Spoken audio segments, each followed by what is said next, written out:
Hey, what's up, everyone? It's Jenny Dildine, the LDS Mission Coach, and you are listening to the LDS Mission Podcast, episode number 166, Back to Real Life. I'm Jenny, the LDS Mission Coach, and whether you are preparing to serve a mission, currently serving, a returned missionary, or a missionary mama like me, I created this podcast just for you. Are you searching for epic confidence, ready to love yourself and to learn the how of doing hard things? Then let's go. I will help you step powerfully into your potential and never question your purpose again. It's time to embrace yourself, embrace your mission, embrace your life, and embrace what's next. Hey, everybody. Welcome to the podcast. I'm excited to be hanging out with you today. I have been out of town for 3 weeks, actually going on 4 weeks. Well, I was out of town for 3 weeks, but now I've been about a week home, and I've been trying to kind of get my bearings and catch up on sleep. My family and I had the most amazing vacation trip in Europe over the past 3 weeks. We were gone for 21 days. So it was me, my 5 kids, 2 of my sons, their spouses came along with us, and we had the most amazing time. And it's been an interesting phenomenon for me to sort of observe how I've been since we got home. So we got home, and then my kids that are here living at home still, they started school 2 days later. I know many of you guys are going back to new semesters and things like that, or maybe you've been on vacation and then you're going back to a job. Maybe you are just starting to head out on the mission. And I considered calling this episode Back to School, but then many of you would think that probably didn't apply to you. And so what I wanted to call this episode was Back to Real Life, because I think we're going to just dive into this a little bit and our ideas about what quote unquote real life is and why we sort of go through this transition period between things that seem really fun and exciting and then things that seem a little bit more boring and mundane. And so we're going to dive into that. And it could be that maybe this is just a transfer on your mission. Maybe you've been in this area before. Maybe you've had this companion before. It could be that you're going back to a job that you've had before and you're just like, oh, I can't believe I'm here again, or whatever it is. Or maybe it could be an old apartment. Maybe you've been living at home this summer and just had a really good time, and now you're back at school. Whatever it is for you, I want to just they're not going to be really in any particular order, sort of these random thoughts that I've had about this transition time that we all experience after a trip. For me, or after something even just that's been exciting or really intense or really fun and where you've experienced a lot of emotion. So for me, over the last week or so, first of all, we lost, I think, 8 hours in coming back from Europe. And so we lost basically a whole night of sleep. And so I think my body all week has been trying to catch up on sleep. And I felt really exhausted and I felt really tired. I haven't felt very motivated to do things. And so I also have kind of found it challenging to just, go through the motions. My body just wants to stay in bed all day, and finding it hard or challenging to be even motivated to just do simple things. And what I think is interesting about this is we had the most amazing time. We saw so many amazing things. We basically, spent 2 or 3 days in each city. One time we were 3 days in the south of France, and then we were 3 days in Paris, and we also went to Switzerland, Germany. We went to Austria. We went to England. We were there one day, like kind of in the city, and one day in the countryside. And what was really interesting about that is we kind of just checked in with everybody, pretty regularly. We'd be like, let's have a morale check. How's everyone feeling? How's everyone doing? And I think what started to wear on people a little bit, including me, was just that we were changing so often, that we would repack up our suitcases, our carry-on suitcases, and then we'd move to a different location.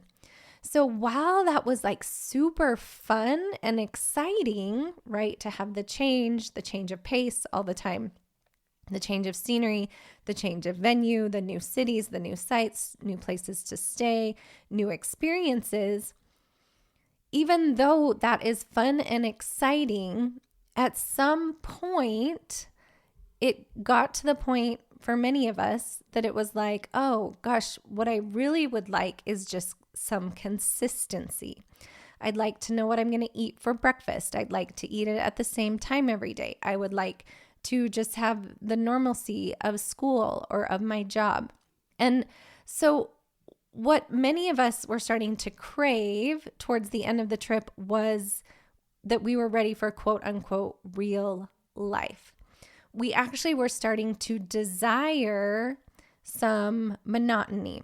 And so I think this is really a fascinating thing to notice about just humans in general and the way that our brain works, is that often when things start to feel a little bit boring, quote unquote, or mundane, or just things are kind of on repeat, like a rinse and repeat, it can start to feel a little bit boring, and we start to crave novelty or excitement or change.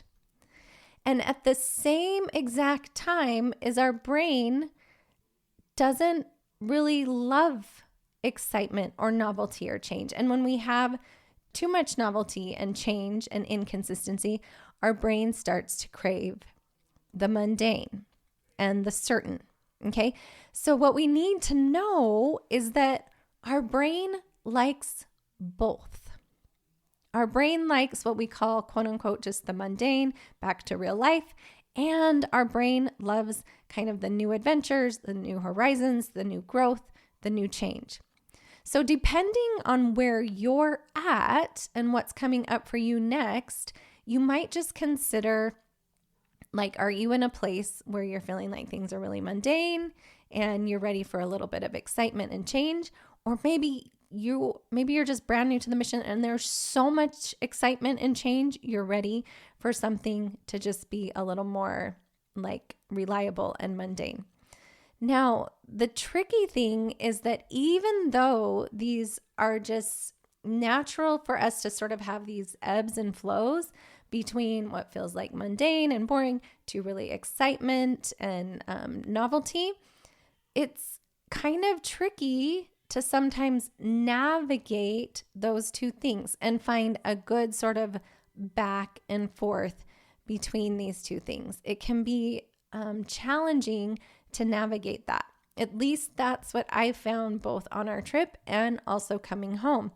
Of course, when I was out there, I was a little bit like, oh, it would just be nice to sleep in my own bed and for the kids to go to school and to have that routine where I pick my daughter up from the middle school every day. But, now I've been doing that a few days and I was like thinking, oh, it would be so much better is we could go to some cool museum or castle somewhere and have chocolate croissants for breakfast, right? And so I think when we just bring awareness to this idea that our brain wants both, that we can make peace with that. And we don't have to judge the mundane times.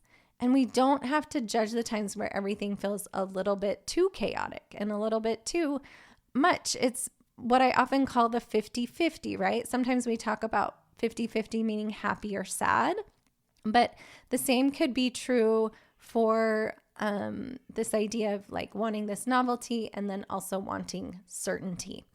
So I just came up with a few ideas to help us navigate these transitions. And this is just stuff I've observed in myself, and there's probably a lot more. So these could be applied to if you're just going out on the mission, if you've maybe gone through the part of the mission that feels really exciting and new, and now you're just like settling into the part that's a little more boring and mundane. This could apply if you're coming home from the mission, right? What I find most often is there's this excitement after you come home. About a month later, you start to like settle in and be like, oh, I'm actually just home now, and I don't get to talk with people every day and teach every day and sort of have this driving purpose that kind of directs everything I want to do. It could be that you've been on vacation like me, and now you're starting back into a job, or maybe you're a mom like me and you're starting back into the school year. And so I just came up with a few ideas to help us kind of navigate this and bring awareness to it, and also hopefully soften some of the challenge that comes along with just what naturally happens with these ebbs and flows of life. Okay. So the first thing is to not judge how you're feeling. So what I've noticed is it can change day to day, but it can also change moment to moment. Like, one minute I'll be like, oh, I'm so glad and grateful that I'm back home, that I'm in my house, that I can just go to the pantry and get food or whatever.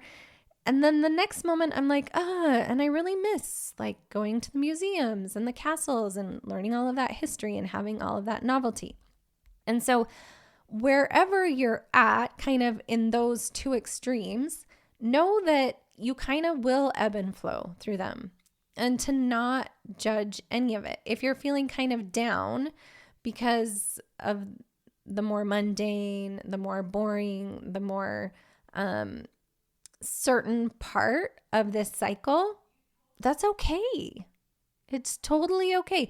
And if you're feeling a little overwhelmed or a little anxious about the go, go, go and the new and the like changing all the time, and like now I have a new companion, and now I have a new area, or now I have a new assignment at work, or whatever it is, that's okay too. It's all good and all okay. What we don't want is to be like, oh, I noticed that I'm feeling kind of down on the mission because this feels kind of boring and I'm doing the same thing every day, and then judge that. And now I'm like, feeling guilty that I feel kind of bored. Just be like, oh, I notice I'm kind of in this bored part of the cycle where that's just what we do. And then we crave a little novelty, and then we have a lot of novelty, and then we're ready for more things that are a little bit more mundane. Give yourself so much grace during these transition times. That's my next thing.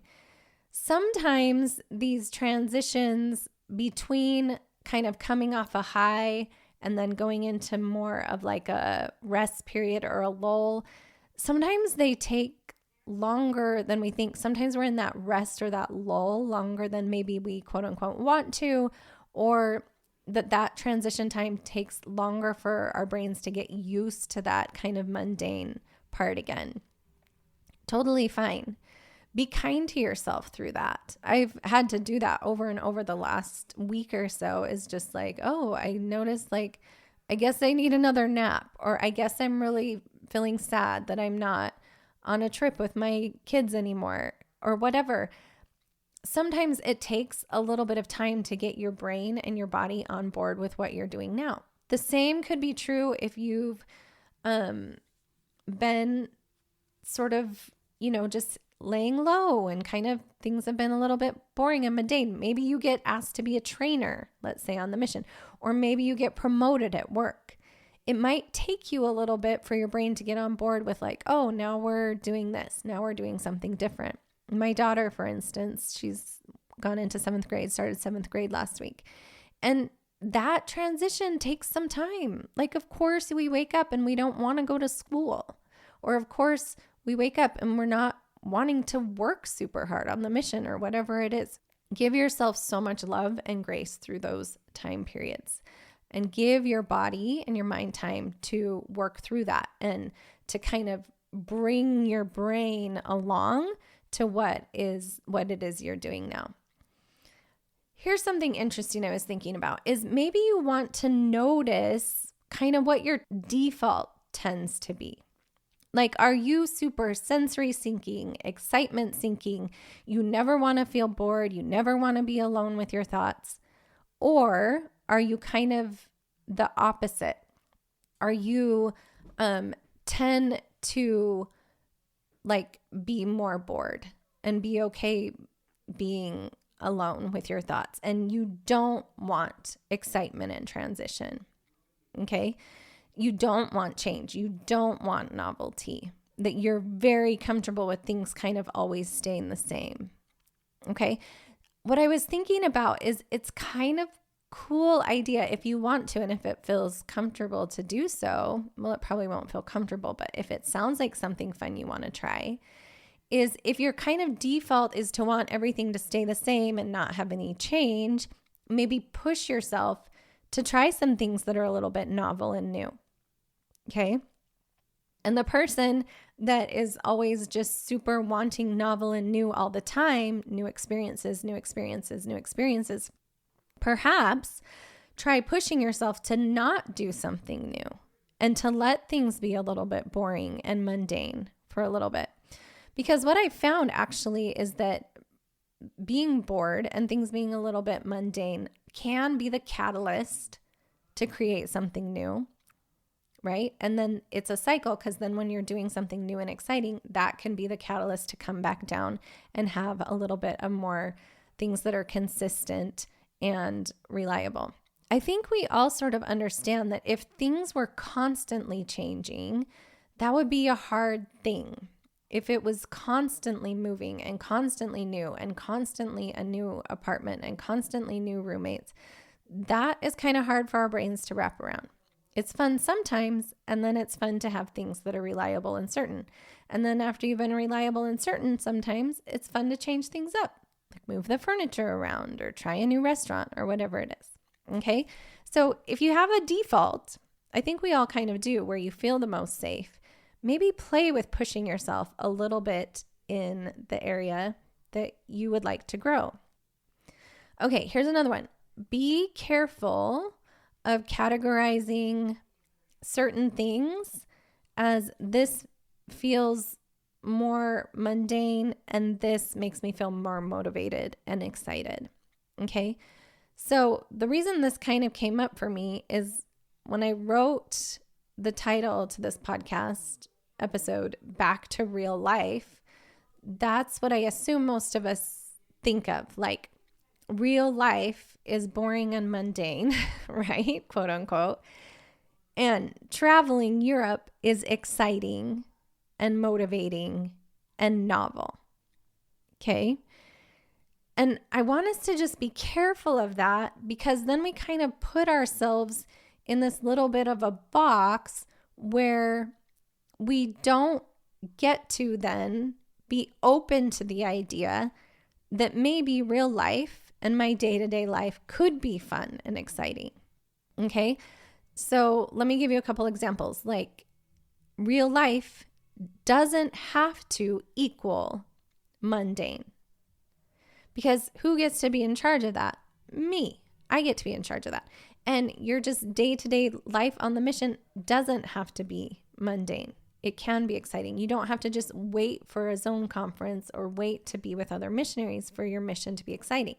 Okay. And to introduce a little bit of novelty, or wait for a transfer to introduce a little bit of novelty. You get to be in charge of that at all times. So can you see how when we just start to categorize, like, traveling is exciting and fun and being home is boring and mundane, we start to lose the ability to create what we want to create in any given moment. And maybe even when we're traveling in Europe, I know that I allowed myself to kind of step away a couple times and do some things that were boring and mundane, like the laundry, or just sitting and not doing anything, even though there was a whole bunch of things to go and see. So maybe here's a couple more examples. School doesn't have to equal boring. Okay. Maybe like starting a new school year can be fun and exciting. In fact, I sometimes think of the new school year almost as the new year instead of in January. I like to think of fall and spring as kind of the new year. Because for me in January, I tend to go in hibernation mode. So sometimes I know my husband feels this way. In the fall, it can be the most energizing. The weather's usually really beautiful. He loves all the new sports that are happening, all of the fun things. A lot of the holidays, right, that happen in the fall are all really fun. And so instead of categorizing like, I'm back to school, it's a new semester, this is going to be boring and mundane, we can be like, no, actually, how can I introduce some novelty into something that I've just decided for a long time was mundane? Maybe it's not at all. Maybe I'm missing something. Okay. Maybe you are at a missionary serving at like a church history site, let's say a priesthood restoration site, and you basically sort of give the same script or the same teaching or the same historical sort of words to the people that come see that historical site every day. Well, we can just decide that how are we going to introduce some novelty into that? Just because we're doing that every day doesn't mean that like sharing about the priesthood restoration site equals monotony. It doesn't have to, right? So be really open to this idea is that we can introduce novelty in any sort of way. One of my sisters, like their family collects heart-shaped rocks, okay? And that's one of the ways that they introduce, like just walking to school, they introduce novelty into walking to school or being on a walk or running errands or whatever, is they introduce novelty. For me, I've decided that 11 is my lucky number. And so it's really fun for me that every time I look at the clock and there's a double number, even a multiple of 11, or I see it on a gas price or whatever, I'm like, oh, that's so fun. Look, my life's magical and fun. So we can introduce novelty into the things that we previously may have classified as mundane or, monotonous. Okay. So see if you can do that instead of classifying like this equals this, exciting and fun, and this equals this, boring.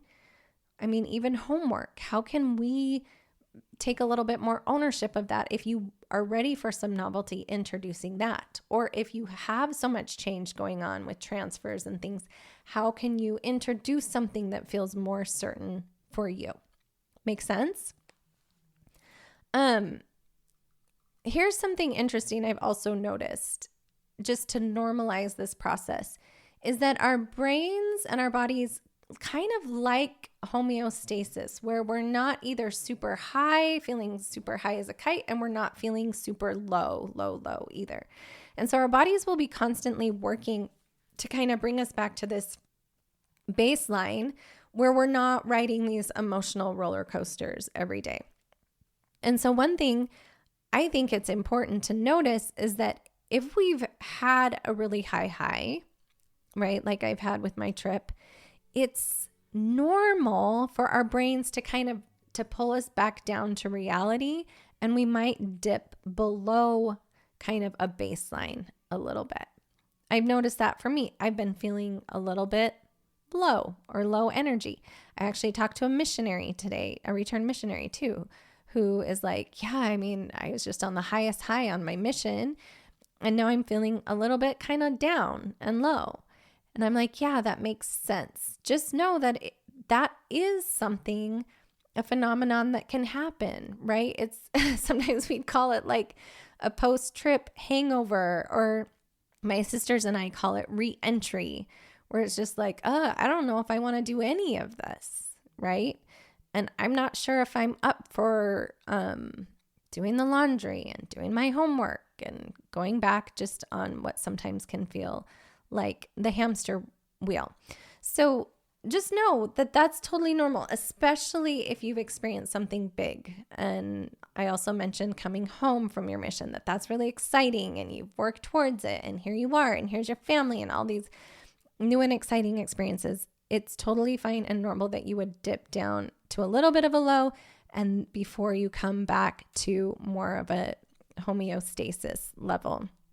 These highs and lows don't have to be a problem. There's just always going to be this natural ebb and flow, and we need all of them, right? What's interesting, without the highs, there is no low. Without the low, there is no high. And so we can learn how to integrate all of them. The last thing I want to say is a little piece of advice or thing to think about is that sometimes going through the motions is okay. I know we sort of get like in this idealistic thinking where we have to have this higher purpose or this higher cause, or we have to be motivated and we have to be inspired if we're going to take any sort of action on the mission or in our job or in our calling or something like that. And sometimes it is that way. Sometimes we are going to feel inspired and motivated. And sometimes we are going to have like this higher purpose when we even like read our scriptures or go to the temple or something like that. But sometimes, and I dare say during this like transition period after we've come off of something kind of big and exciting, like my trip or like your mission, something like that, that it's okay to just take one step in front of the other. It's okay for it to not be magical. It's okay to not see the 11s or to find the heart rocks or for it to feel super like inspiring and like higher cause.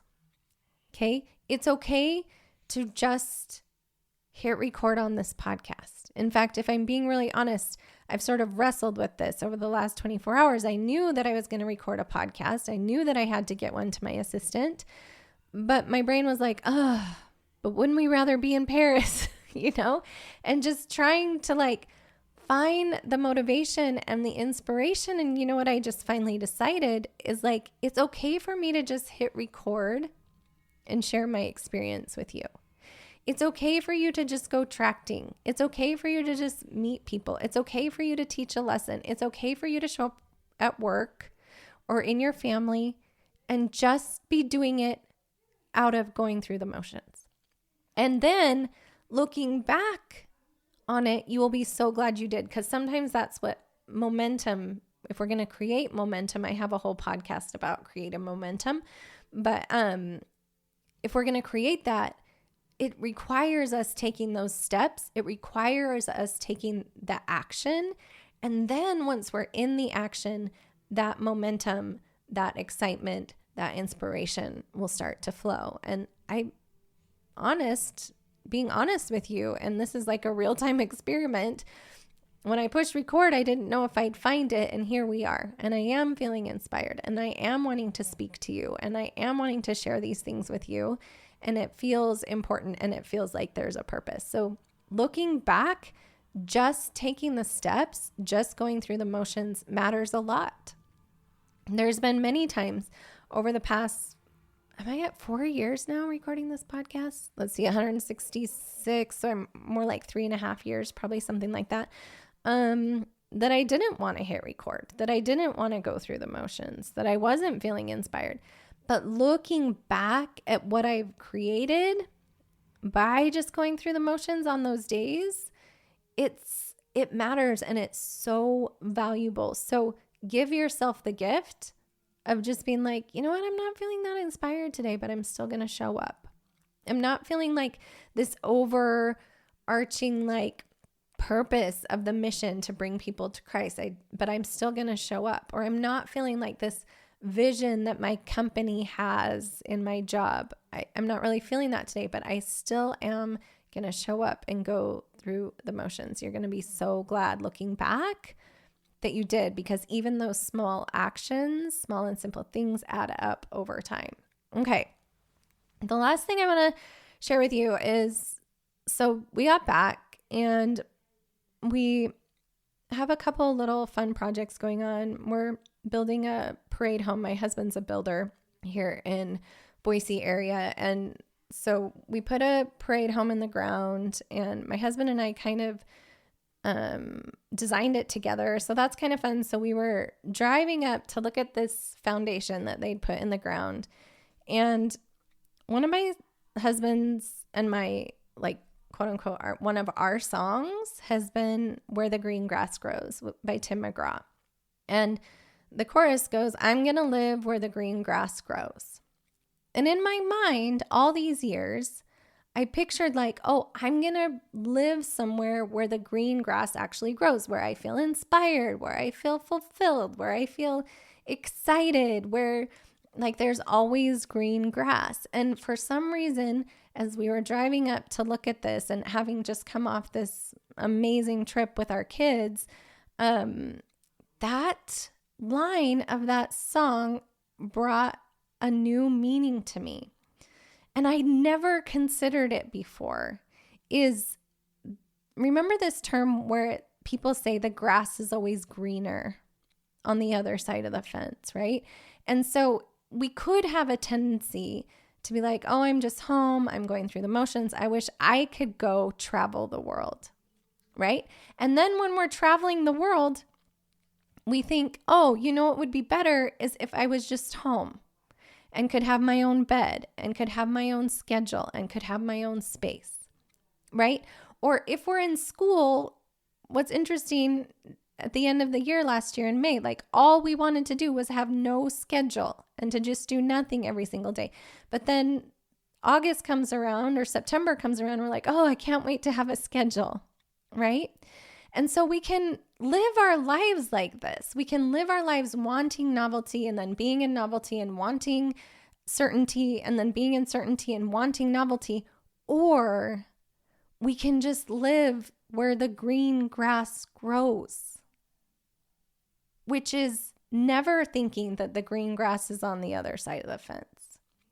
It's always believing that the green grass is here where I am.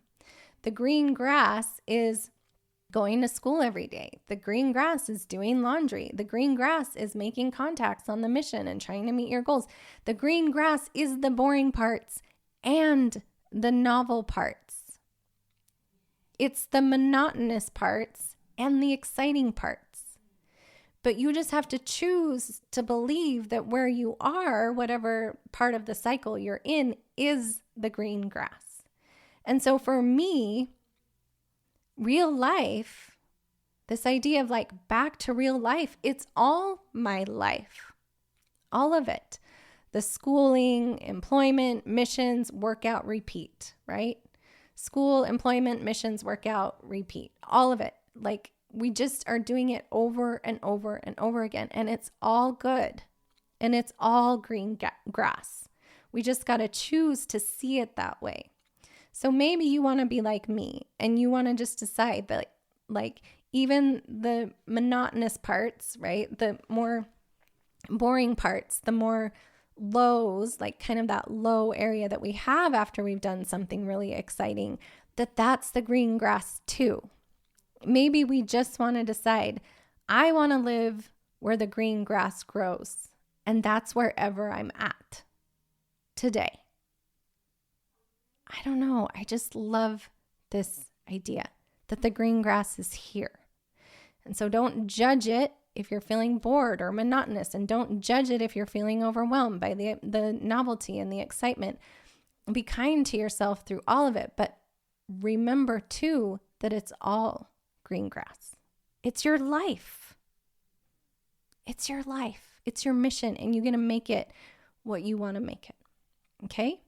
So I hope that some of this has helped you. I hope these ideas help you through kind of these transition periods of going back to real life, quote unquote, going back to school, going back home after the mission, going back to an area that you had been serving in before.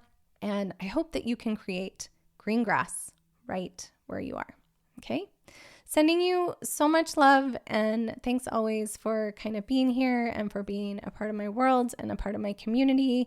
Sending love to the missionaries and the RMs, and also you missionary mamas every single day. Take care. Serving a mission for the Church of Jesus Christ of Latter-day Saints can present a unique set of challenges. And many of those challenges you might not even see coming. So you're going to want a unique set of solutions. It's easier than you think to overcome worry and anxiety, serve the successful mission you've always dreamed of, and navigate your post-mission experience with confidence. that is why I created some amazing free goodies that I'm sharing in my show notes.